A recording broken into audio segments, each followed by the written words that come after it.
In this video, I want to talk a little bit about what systems you can use Magic and Hyperlambda for. Now, obviously, the platform lends itself extremely easily to internal administration types of web apps, right? Now, in most of my jobs, being an enterprise software developer and/or software developer for SMB companies, fintech, forex companies, trading companies, these types of companies. So you would see typically you have like maybe some 2-3 systems that are customer facing.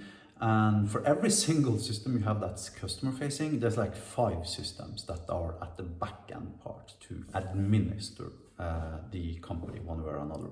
These can be partners, administration tools, it can be HR, human resource management tools, they can be task management systems, they can be CRM systems, they can be logistical systems, they can be inventory systems, etc., etc. There's basically like a bajillion different types of systems. So the system lends itself extremely well to exactly those types of systems because this is the part where you can actually use the front-end generator. However, I want to emphasize you don't need to use the front-end generator. As you can see, we've gone through Hyperlambda fairly extensively. There's nothing prohibiting you from actually manually writing Hyperlambda, and there are a lot of apps out there that was created this way.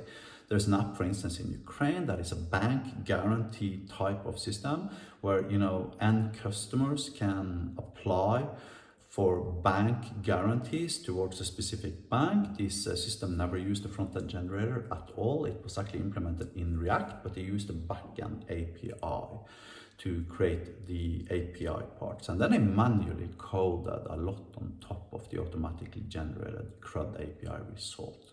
Now, why am I saying this? Because you don't need to use everything in Magic. I mean, there are extremely few software projects where you need to use everything. And even though the system lends itself extremely easily to backend administration systems, there's nothing prohibiting you from, for instance, writing an iOS, training, exercise, diary, right? Okay, so you have an app on your iPhone where you are supposed to jog, okay? You're supposed to jog, 3 times a week, and then you're measuring how far you're jogging, and then the app automatically logs this, and then there's some gaming effects where, each user that is registered in the app kind of is competing against all other users, and they're getting badges and God knows what, right? I'm just making stuff up, literally brain farting out as I'm proceeding in the video. Now that system needs a backend, right? There's no Angular code, there's not even a web app. There's only iOS and Swift maybe implemented in Flutter for all I know, right? But the point is the system needs a backend. So what's the advantage of using Magic? Well, the advantage of using Magic and Hyperlambda is, first of all, it's blistering fast. It's super scalable. Now, of course, at this point, I probably wouldn't use an SQLite database if you're expecting tens of thousands of users to register and create hundreds of records per week.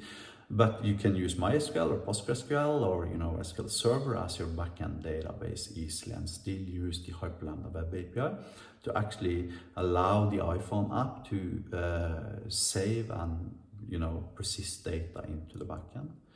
So I want to emphasize that although the system lends itself extremely well to backend administration apps, there's nothing prohibiting you from using it to everything really. You want to have a training app on the App Store, logging how much people are training, Hyperlambda, right? The advantage of this is that it's almost impossible to do anything wrong with Hyperlambda. Hyperlambda is super scalable. It's async to the bone.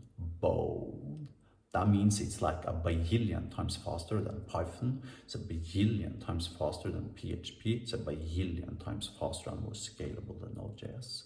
In fact, the only framework on the planet that could give you similar types of scalability and performance results as Hyperlambda is probably C# and .NET Core version 6 or 7.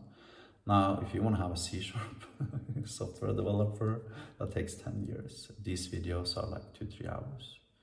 And that basically means you can take a junior dev, you can show him my videos within 2 to 3 hours. He's equally senior as a guy who spent a decade studying C#.